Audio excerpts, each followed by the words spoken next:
Bismillahirrahmanirrahim. Assalamualaikum warahmatullahi wabarakatuh. Allahumma sholli ala Sayyidina Muhammad wa ala ali Sayyidina Muhammad. Alhamdulillah, pemirsa, salam jumpa kembali bersama kami di program Kabar Petang, edisi Senin 23 Agustus 2021 bersama saya Fauzi Ihsan Jabir. Insya Allah dalam beberapa menit ke depan kita akan membaca dan menelaah berita paling menarik hari ini bersama narasumber yang berkompeten di bidangnya dan tentunya dalam sudut pandang Islam. Inilah Kabar Petang selengkapnya.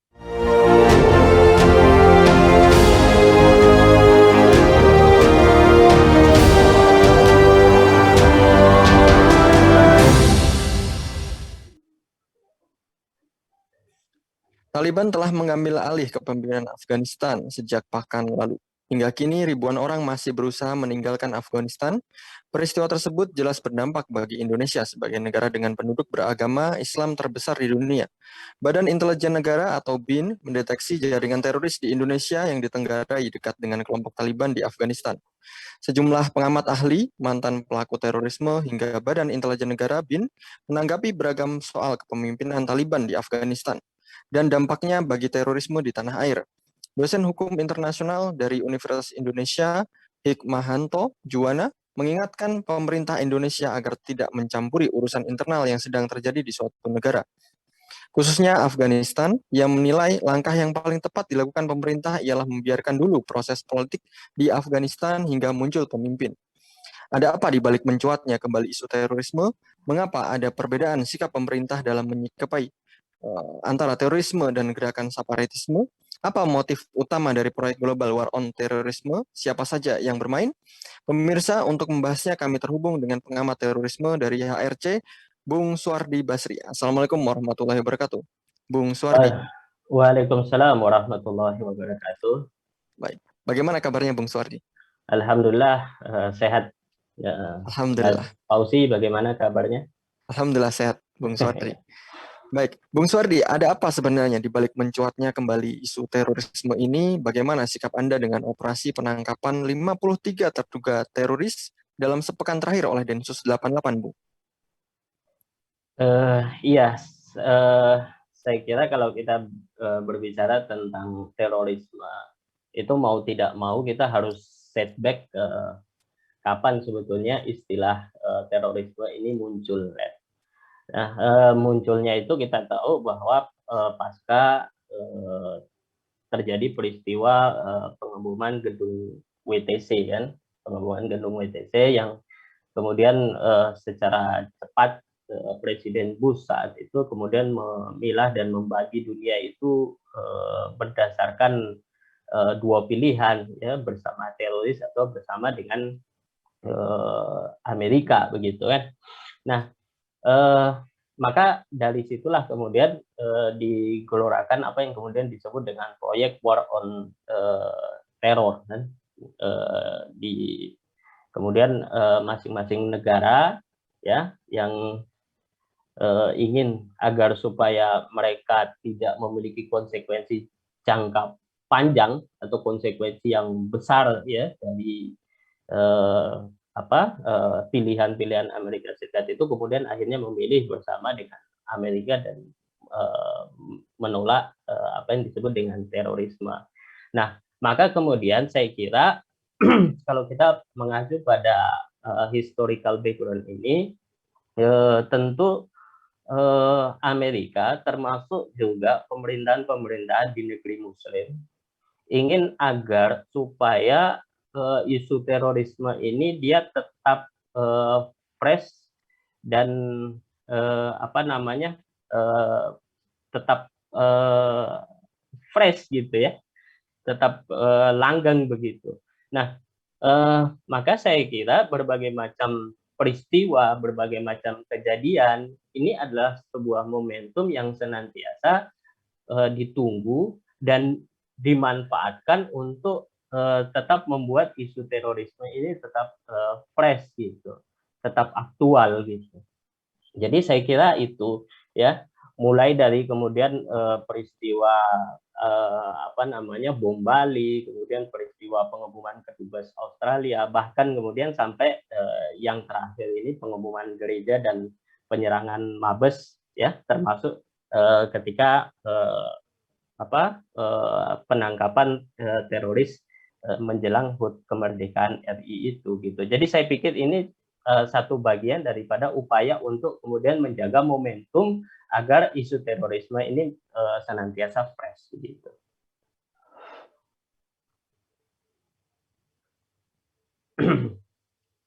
Baik, Bung Suardi, apakah sebenarnya kemenangan Taliban merupakan udara segar untuk kembali mengopinikan isu terorisme ini, Bung? Iya, saya kira itu juga satu paket daripada upaya itu, ya. Makanya kita melihat bahwa tidak berapa lama dari peristiwa atau kejadian yang terjadi di Afghanistan itu kemudian disambar oleh pihak-pihak tertentu yang selama ini menjaga momentum isu terorisme itu, gitu, ya kan? Makanya kemudian proyek seperti mewaspadai apa yang disebut dengan efek ya Taliban atau efek radikal atau efek terorisme itu kemudian bergulir secara cepat di media di publik kita ya melalui jaringan media-media mainstream gitu. Jadi saya kira ini memang juga momentum ini betul-betul dimanfaatkan. Cuma persoalannya bahwa apakah momentum Taliban di Afghanistan itu memang satu peristiwa yang harus disikapi secara serius begitu. Saya kira saya sepakat dengan apa yang tadi dikemukakan oleh pakar hukum internasional tadi Pak Hikmahanto Juwana bahwa memang dalam hal ini itu pemerintah itu tidak bereaksi atau tidak mengeluarkan pernyataan ya, termasuk juga publik itu tidak bereaksi secara cepat-cepat ya, menunggu proses-proses politik yang kemudian terjadi di Afghanistan. Dan saya kira ini penting untuk kemudian menghindari apa yang kita sebut dengan perpecahan yang terjadi di sini gitu. Jadi ini peristiwa yang di sana itu jangan sampai imbas atau pengaruhnya itu kemudian menjadi terjadi di sini. Karena kita tahu bahwa beberapa tahun terakhir ini kan isu Taliban itu kan isu yang in ya di politik tanah air kita kan. Seperti misalnya beberapa saat yang lalu ketika terjadi serangan dalam tanda petik itu terhadap KPK gitu kan. Isu yang diserang kan bahwa KPK itu kemudian dikuasai oleh orang-orang yang dalam tanda petik itu Taliban gitu. Ya kan? Yang kemudian belakangan hari baru diketahui bahwa ternyata isu itu tidak benar karena banyak juga yang dia dinyatakan tidak lolos dalam tes wawasan kebangsaan itu adalah mereka-mereka yang sama sekali bukan beragama Islam gitu. Jadi saya kira ini yang harus dilakukan bahwa kita harus menahan diri dari stigmatisasi, labelisasi dan seterusnya terhadap apa yang kemudian terjadi di Afghanistan gitu. Karena kita khawatir bahwa jangan sampai bahwa bangsa ini kemudian menjadi terpecah lagi dari apa yang sudah terjadi selama ini ya dengan isu-isu radikal, isu-isu Taliban ya atau secara sederhana jangan sampai kita ini terpecah lagi menjadi dua kelompok besar gitu. Satu kelompok Taliban, satunya bukan kelompok Taliban. Jadi terjadi Afghanistan di Indonesia melalui kampanye-kampanye yang terorisme yang semacam itu gitu. Ya. Jadi saya kira ini yang gerakan-gerakan atau kelompok yang memanfaatkan isu Taliban untuk mengangkat kembali isu terorisme ini, saya pikir ini merupakan orang-orang yang harus diwaspadai sebagai orang-orang yang bisa membuat keterpecah belahan bangsa ini semakin dalam. Begitu Mas Fauzi. Baik, Bung Suardi, mengapa ada perbedaan sikap pemerintah dalam antara terorisme dan gerakan separatisme ini? Bung Suwardi? Iya, eh, kalau saya menganalisanya bahwa sebetulnya isu separatisme maupun isu terorisme ini adalah alat ya kan yang digunakan ya. Kalau kita setback tadi ke peristiwa WTC tadi, itu alat yang digunakan untuk melanggengkan hegemoni dan dominasi. Pada saat yang sama juga separatisme itu juga adalah merupakan bibit yang sengaja ditanam di tengah-tengah kaum muslimin, sehingga kemudian dominasi AS khususnya ke negeri-negeri muslim itu tetap berlangsung begitu ya. Makanya tidak mengherankan sebetulnya bahwa isu terorisme ini adalah isu yang memang dipilah-pilih gitu. Dulu ketika pertama kali terjadi peristiwa WTC ya, AS itu tidak menggunakan istilah penyebut terorisme itu dengan Islam, dipakai istilah war on terror atau war on radikal gitu. Tetapi di era akhir pemerintahan Donald Trump, secara spesifik itu disebutkan bahwa yang disebut dengan teroris itu adalah Islam radikal gitu. Nah, penggunaan istilah terorisme itu kemudian menjadi identik, menjadi spesifik ya memang hanya untuk Islam dan kelompok Islam saja gitu ya. Sehingga kemudian ketika kita melihat ada pelaku ya yang di luar daripada muslim, itu kemudian tidak disebut dengan terorisme ya. Sehingga kalau kita lihat di dalam daftar FTO, Foreign Terrorism Organization misalnya, yang dikeluarkan oleh negara-negara barat itu hampir 95 sampai 90% itu adalah kelompok-kelompok Islam. Tidak masuk di antaranya itu adalah organisasi-organisasi yang dalam tujuannya menggunakan kekerasan ya untuk tujuan politik juga, itu tidak dimasukkan dalam gerakan terorisme, tapi disebut dengan berbagai macam istilah-istilah lain. Kalau di sini disebut sebagai OKB ya, organisasi kriminal bersenjata atau apalah istilahnya, untuk menghindari pelabelan terorisme kepada kelompok-kelompok itu gitu ya. Dan di lain pihak ini juga menegaskan bahwa sesungguhnya istilah perang terhadap terorisme itu memang bukan sesuatu yang pure kan, sesuatu yang murni, sesuatu yang bisa ditetapkan, bisa ditentukan di sini gitu. Tetapi semuanya itu ditentukan atau ditetapkan oleh kalau istilah anunya ditentukan oleh ketentuan-ketentuan yang diputuskan di tingkat global gitu. Nah, dari sini saya melihat bahwa memang ada kecenderungan untuk sangat hati-hati di dalam menyikapi berbagai macam isu separatisme, karena ada intervensi internasional untuk menyebut ya tindakan-tindakan tertentu terhadap gerakan separatisme itu masuk dalam wilayah pelanggaran HAM dan seterusnya. Jadi saya pikir isu HAM, isu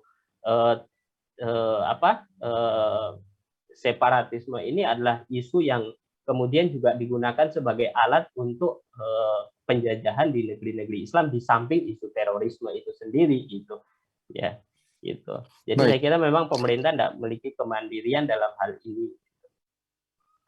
Baik, Bung Suwardi, sebenarnya apa motif dari motif utama ya dari proyek Global War on Terorisme ini? Siapa sebenarnya yang bermain lokal di Indonesia, Bung Suwardi? Iya, jadi kita tahu bahwa memang War on Terror itu kan adalah proyek global yang masing-masing negara itu kemudian juga mengikutkan diri itu di dalam proyek-proyek ini gitu. Nah, apa tujuannya? Saya kira memang sudah jelas seperti apa yang tadi yang saya sebutkan di kutipan dari apa yang kemudian diungkapkan oleh Donald Trump, bahwa ini memang ditujukan kepada Islam radikal gitu kan, gitu. Jadi atau kalau dalam istilah lebih spesifiknya lagi, Islam yang tidak mau, tidak ingin mengadopsi nilai-nilai yang kemudian diemban atau dianut oleh Barat, menolak nilai-nilai yang berasal dari Barat. Jadi ini memang war on Islam, ya. Tapi sebagaimana saya sebutkan bahwa war on Islam ini itu tidak dimaksudkan kepada Islam secara keseluruhan, tetapi Islam yang memang memiliki sikap atau pandangan yang bertolak belakang itu dengan nilai-nilai Barat, gitu. Makanya kelompok-kelompok yang semacam inilah yang kemudian sering sering serang dengan berbagai macam isu-isu terorisme itu, gitu. Ya, jadi itu yang penting yang kemudian perlu saya. Kemudian yang berikutnya lagi adalah bahwa pada tahap tertentu, ya, kalau upaya war on terorisme ini itu di samping melakukan monsterisasi terhadap isu terorisme, dia juga melakukan apa yang disebut dengan pembusukan terhadap Islam, gitu. Makanya dengan munculnya isu terorisme, umat Islam itu kemudian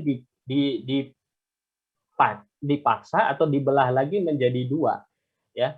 Yang mau setuju dengan nilai-nilai Barat atau yang anti terhadap nilai-nilai Barat. Kalau yang setuju dengan nilai-nilai Barat akan dirangkul, atau yang kemudian kita sering bahasakan dengan moderat itu, kemudian yang anti terhadap nilai-nilai Barat itu yang kemudian disebut dengan radikal itu. Nah, di tingkat regulasi atau di tingkat kebijakan, bahkan di tingkat praktis, itu kemudian dua kelompok ini itu senantiasa dibenturkan, senantiasa dipecah belah untuk kemudian menghancurkan kekuatan Islam itu sendiri, gitu. Jadi saya kira ini dua tujuannya, ya, menghancurkan Islam, bukan Islam semuanya, tetapi pada ujung-ujungnya juga sebetulnya yang akan dihancurkan itu adalah Islam secara keseluruhan dalam bentuk apa? Menciptakan konflik atau clash di antara dua kelompok, baik kelompok moderat maupun dengan kelompok yang kemudian diistilahkan dengan radikal, gitu. Jadi ini motifnya. Nah, tapi motif ini tentu tidak bisa dilaksanakan secara langsung seperti yang bisa kita lihat di dalam di negara-negara semacam Afghanistan atau bahkan di Irak atau bahkan di belahan dunia yang lain. Tetapi ada terorisme, war on terorisme yang tidak membutuhkan dalam tanda petik kehadiran Amerika, gitu. Jadi cukup dengan menggunakan pelaku-pelaku yang sifatnya lokal. Makanya kalau dalam istilah para pengamat itu sebenarnya di tengah publik kita itu ada dua, kan, ada istilah real terrorism, ya, terorisme yang betul-betul real ada, ya, yang sebagian diantaranya kalau kita cek, ya, bahwa motifnya itu macam-macam. Ada yang anti terhadap AS karena kezalimannya yang dilakukan baik di Afghanistan, Irak, atau bahkan negeri-negeri Muslim yang lain, atau bahkan juga yang muncul akibat sikap atau tindakan kezaliman yang dilakukan misalnya oleh penguasa, gitu, ya. Nah, ini kelompok-kelompok yang seperti ini memang ada dan di masyarakat itu seperti itu, gitu, ya. Nah, tapi yang kedua, ada yang kemudian diistilahkan itu dengan fabricated terorisme. Nah, fabricated terorisme atau yang diistilahkan kalau bahasa sederhananya itu terorisme jadi-jadian. Nah, ini yang paling sulit untuk ditanggulangi. Kenapa? Karena terorisme itu bukan peristiwa, tapi dia diperistiwakan, dia diharuskan ada, gitu, ya. Dalam pengertian bahwa mereka memproduksi yang disebut dengan peristiwa, ya, katakanlah seperti pengeboman, sehingga kemudian di sana ada pelakunya, kemudian di sana ada budgetingnya, di sana ada anggarannya, di sana ada penguatan lembaganya, gitu. Jadi kalau ini yang berlangsung, saya kira bahwa memang problem penyelesaian terorisme ini kemudian menjadi sedemikian sulit karena ada yang kemudian berusaha untuk memelihara supaya terorisme ini isunya tetap ada dan tetap langgeng karena ini menyangkut masalah anggaran, budgeting dan seterusnya gitu. Gitu. Baik. Bung Suwardi, apakah saat ini Amerika Serikat mengubah taktiknya, Bung, dengan menggunakan tangan antek-anteknya, seperti yang tadi diungkapkan Bung Suwardi sendiri, sehingga perang melawan terorisme tidak dilakukan secara langsung, namun cukup diwakili oleh pihak-pihak ataupun antek-anteknya dari Amerika Serikat sendiri yang mengupayakan terkait dengan war on terorisme sendiri. Lalu apa sebenarnya tujuan akhir dari Amerika Serikat proyek perang melawan terorisme ini, Bung Suwardi? Iya. Jadi saya memang tadi sebutkan bahwa memang ini ada penanggulangan teroris yang langsung dikomandoi oleh Amerika, ada yang kemudian melalui lain. Tetapi itu dilihat dari eskalasinya saja bahwa kalau ada satu hal yang kemudian sangat mengganjal di dalam benak atau pikiran Amerika Serikat bahwa apakah kemudian rezim-rezim yang selama ini didukung atau ditopang oleh dia itu kemudian bisa melayani kepentingan Amerika itu kemudian bisa bertahan dalam waktu yang lama gitu. Nah, kalau itu bisa ditangani oleh pelaku-pelaku lokal, maka saya kira memang Amerika tidak akan terlibat secara turun tangan secara langsung. Tetapi pada tahap selanjutnya bahwa ketika perlawanan terhadap eh, penguasa yang kemudian menjadi agen dari kepentingan-kepentingan AS misalnya, maka saya kira Amerika tidak segan-segan dalam tanda petik untuk mengafganistankan negeri-negeri Muslim yang lain, mengirakkan negeri-negeri Muslim yang lain, gitu. Ya, makanya saya kira ini yang kemudian harus dipahami, harus disadari dan harus dikritisi oleh kaum muslimin sehingga kemudian jangan sampai isu terorisme yang digaungkan oleh Amerika melalui aktor-aktor lokalnya di dalam negeri itu kemudian membuat nyali dan keberanian umat Islam untuk menyuarakan cita-cita Islam itu kemudian menjadi redup gitu ya, menjadi redup karena justru inilah yang sebetulnya diinginkan oleh Amerika. Jadi dia ingin agar supaya bahwa umat Islam itu tidak memiliki aspirasi khususnya aspirasi politik itu tentang Islam gitu.